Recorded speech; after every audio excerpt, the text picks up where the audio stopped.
ओम Saini sir, जो बात अभी डॉक्टर पुष्पराग कह रहे हैं भाई, निश्चित तौर पे ठीक है, ये सारी चीजें सही हैं कि बयान जो है उनको नहीं दे करके और कांग्रेस के फोरम पर उठाया जाना चाहिए था। ये तो बात समझ में आती है, लेकिन जिस तरीके से वो एक एक चीज गिनवा रहे हैं, कमलनाथ ने भी अभी वही काम किया था। कमलनाथ ने भी तो सार्वजनिक तौर पे ये बयान दिया था कि कांग्रेस की मीटिंगों के बारे में मुझसे नहीं पूछा जाता है। तो कमलनाथ उससे अलग कैसे हो गए?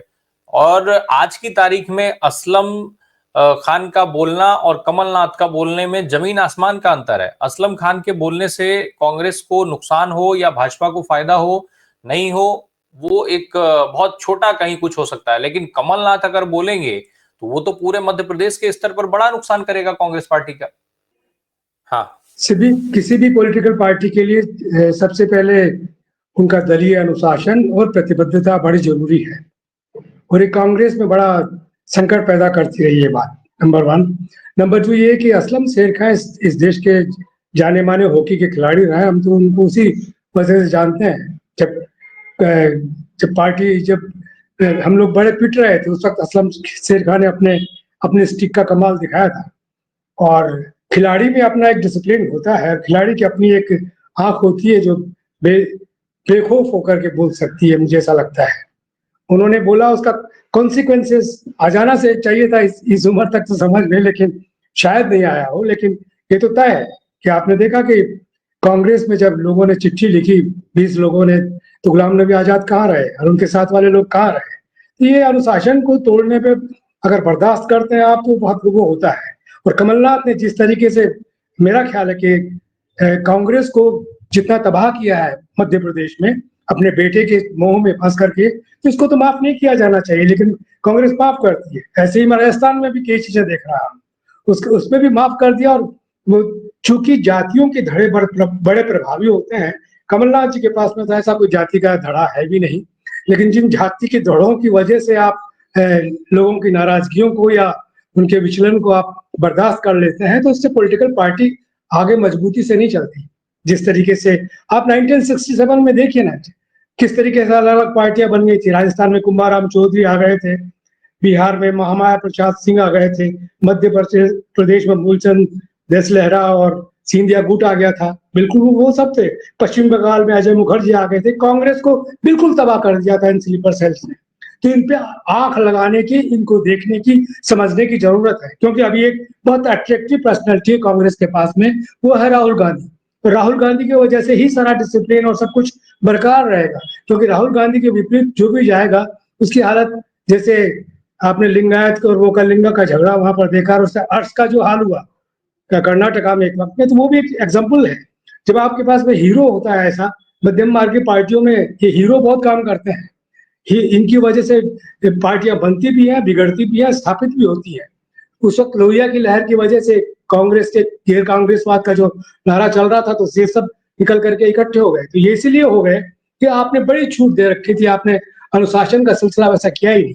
मुझे मालूम है कि कुंभाराम चौधरी जब राजस्थान में उस वक्त के जो कांग्रेस अध्यक्ष थे उनके साथ में भिड़ गए थे और उनको अधिवेशन के बीच में ही कह दिया था, वो नाम भूल रहा हूँ मैं उनका इस वक्त, तो वो उसका उसका उनको बर्दाश्त किया गया। पर बाद में 67 में ये डिवीजन वाला जो सिलसिला जब आया, तो सब ऐसे ही लोग निकल निकल के बाहर गए। देखिए, शशि थरूर को लीजिए, मणिशंकर अय्यर को लीजिए, वो ना इत्तेफाकी रखते हैं बहुत सारी, लेकिन अपने आप को बड़ा नियंत्रित करके बोलते हैं और उनका यह हक बनता है। यहाँ तक तो बिल्कुल ठीक है, लेकिन ये अगर इसकी वजह से भारतीय जनता पार्टी को कोई फायदा हो रहा हो, यानी आप अपने विपरीत वाली विचारधारा को फायदा हो रहा हो, तब कहा जाए।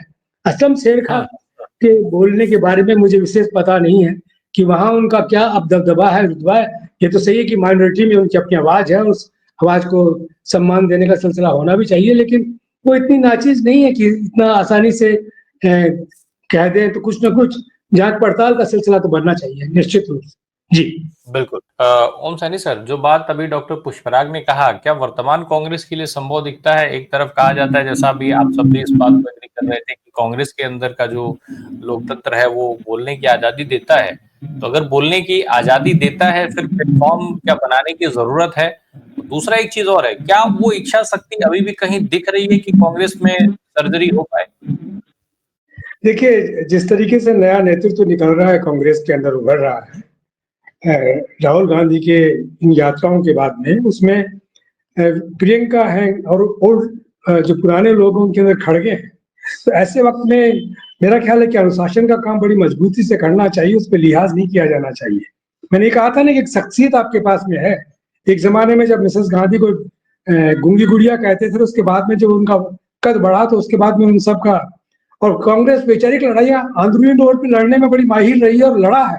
और यही किसी पार्टी के जिंदा रहने का और उसका डेमोक्रेटिक होने का सबसे बड़ा एग्जाम्पल है कि कांग्रेस ने इतनी वैचारिक लड़ाइयाँ लड़ी हैं जो 19 मैं आजादी के बाद की बात बोल रहा हूँ, 1956 से लेकर के और आज तक।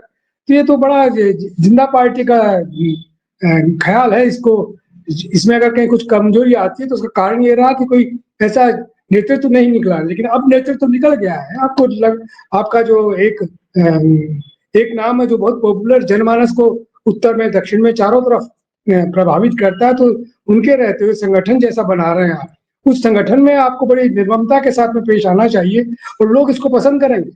क्योंकि जो जो भारतीय जनता पार्टी जो अपने आप को अनुशासन और विचार के लिए कहती थी, वो जिस तरीके से वो भ्रष्टाचार मिटाने की बात करती थी, वो सारा हम देख रहे हैं कि वर्तमान नेतृत्व तो किस तरीके से पार्टी को गौण करके और दो लोगों में समाहित हो गया है, जो किसी डेमोक्रेटिक पार्टी का निशान नहीं हो सकता, जो इस संविधान के तहत चलने वाली पॉलिटिकल पार्टी का निशान नहीं हो सकता। किसी फासिस्ट पार्टी का स्वरूप जरूर हो सकता है। और जिसने दूसरे लोगों को शत्रुओं की तरह से ट्रीट करना प्रारंभ कर दिया, ये मैसेज जा रहा है लोगों के बीच में।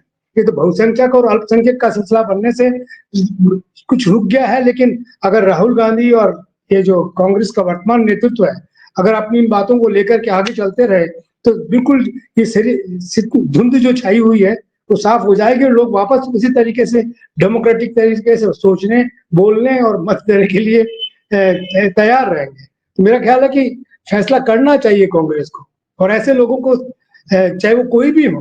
मैं नहीं कह रहा दिग्विजय सिंह जी के लिए मुझे ज्यादा पता नहीं है, जो कुछ हमें देखने को मिला है दिग्विजय सिंह कितने प्रभावी रहे हैं, सब कुछ सही है। गलती कर सकते हैं, गलती अशोक गहलोत भी करके और जनरल सेक्रेटरी के अध्यक्ष के पद से परे बैठे हैं ना, तो सॉरी कहने से काम नहीं चलता। पॉलिटिकल पार्टी में दंडित किया जाता, यही वो अशोक गहलोत कहते थे पहले कि हर गलती कीमत मांगती है।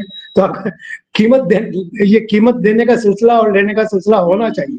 संगठन तभी बनेगा, वरना संगठन नहीं बनेगा तो तब ये सब लोग इसी तरीके से स्लीपर सेल कहेंगे या जो भी कुछ कहेंगे, बड़ी आसानी से इधर से उधर, इधर नहीं है तो उधर चले चलते हैं, वहां पर जाते हैं। ज्योतिरादित्य सिंधिया को कैबिनेट मिनिस्टर बना दिया और सब, वो जो भाषा 3 दिन पहले दिल्ली में बोल रहे थे वो अचानक बिल्कुल विपरीत बोलना प्रारंभ कर दिया। तो इस तरीके के लोग जो दोमुही मनस्थिति रखते हैं, उनसे निपटने का यही तरीका है। और जनमानस जनता के साथ में जुड़ने का आपका जो तरीका है वो आपने बता ही दिया कि यात्राओं के माध्यम से जैसे आपने स्थापित किया है, लोग स्वीकार कर रहे हैं और वो आगे भी स्वीकार करेंगे।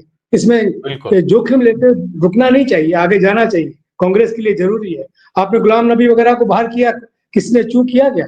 गुलाम नबी की अब हैसियत देख लीजिए आप पूरे भारत की राजनीति में क्या रहेगी, जिनको उठा के राजीव गांधी लेके आए थे और जम्मू कश्मीर कांग्रेस का अध्यक्ष बनाया था और क्या क्या हैसियत दी थी। तो इन लोगों को जवाब मिलता है, तो ये सब याद आना चाहिए। राहुल गांधी की समझ में भी बात बैठनी चाहिए। जी।